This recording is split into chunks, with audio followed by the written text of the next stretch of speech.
Siemanko, dzisiaj będzie czyszczenie oraz rozkręcanie naprężacza, więc od razu przechodzimy do maszyny. Abyśmy mogli wyczyścić naprężacz, musimy go niestety całkowicie rozkręcić, więc później będziemy musieli go od nowa wyregulować. Po prostu tylko dopasujemy górną nitkę do dolnej. Dolnej już nie ruszamy wtedy, więc rozkręcam go całkowicie.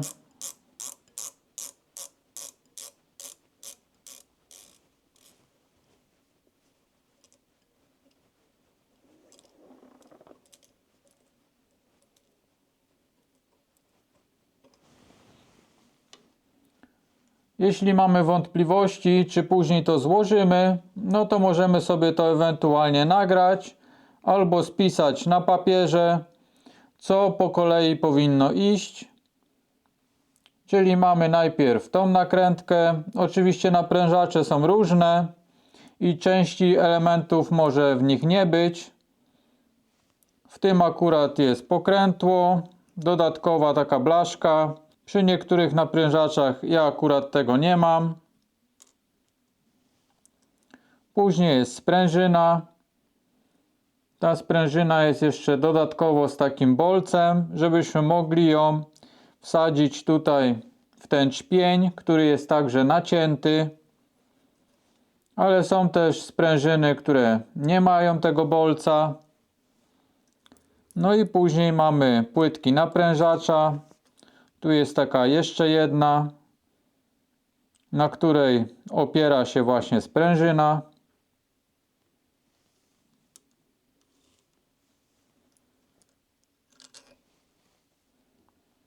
I mamy pierwszą płytkę. Tutaj jest nitka. To ją akurat na razie ściągnę.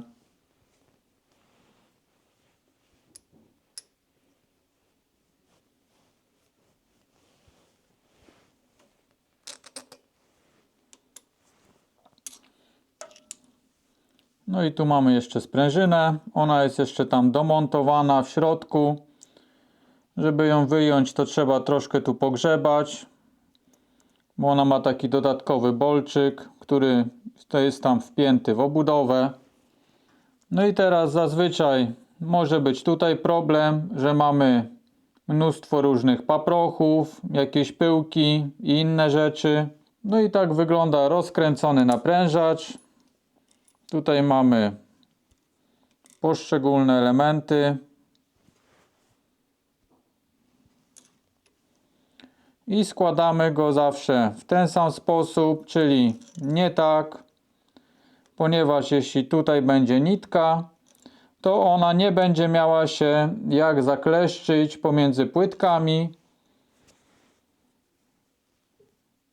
Jeśli mamy ułożone tak te płytki, to właśnie tutaj na tej płaskiej płaszczyźnie te płytki się stykają i dzięki temu mamy jakieś określone naprężenie w zależności od regulacji, jak ta sprężyna mocno ma naciskać na te płytki.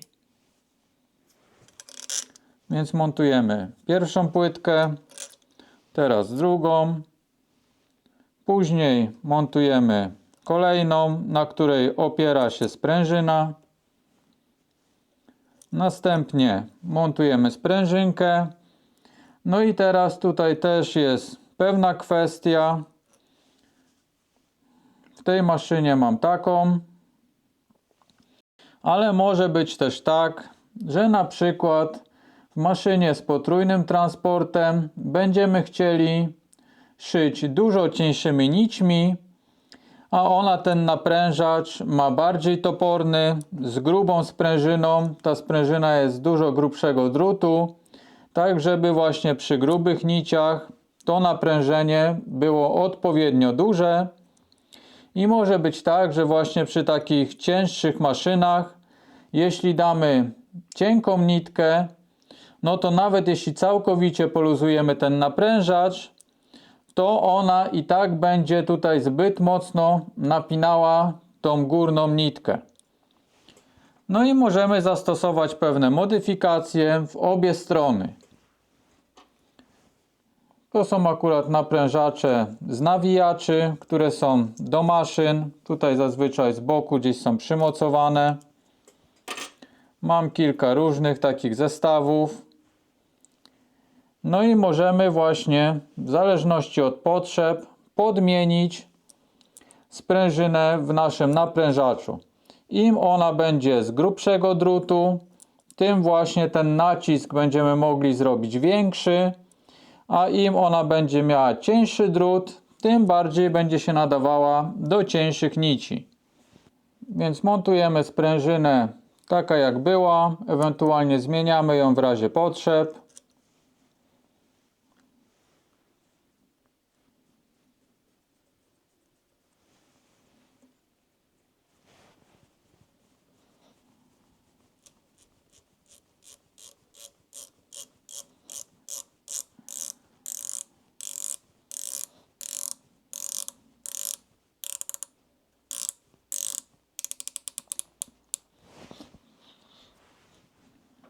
Teraz naprężacz mamy wyczyszczony.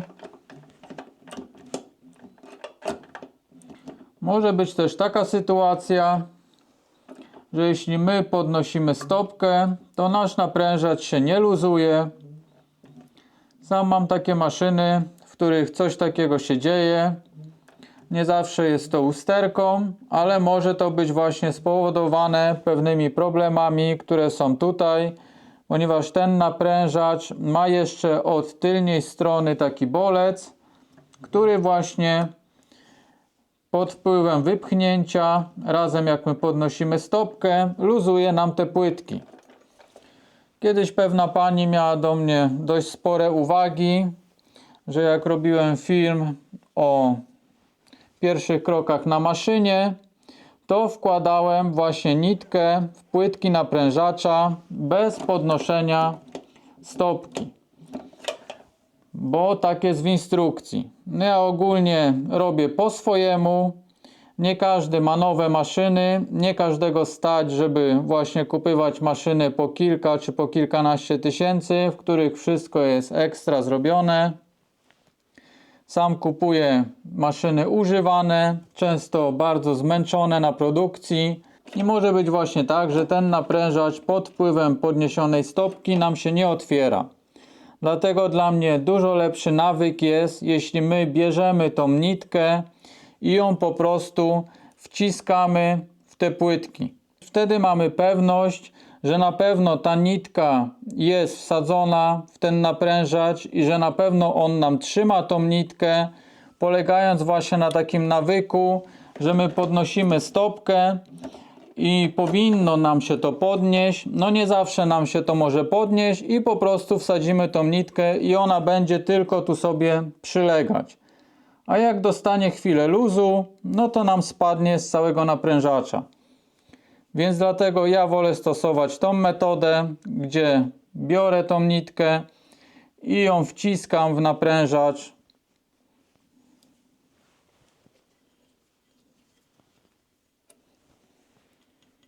I mam pewność, że ona na pewno mi trzyma.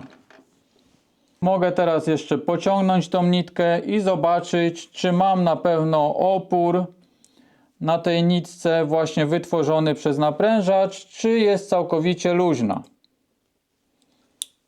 Jeśli ja właśnie sobie tak położę tą nitkę na naprężaczu tylko, bo będę polegał na tym, że on powinien się otwierać, no to jak widać tutaj nie ma żadnego oporu, a przez to, że właśnie sam to wcisnę w naprężacz, no to tutaj czuć już, że ten naprężacz właśnie działa tak jak powinien.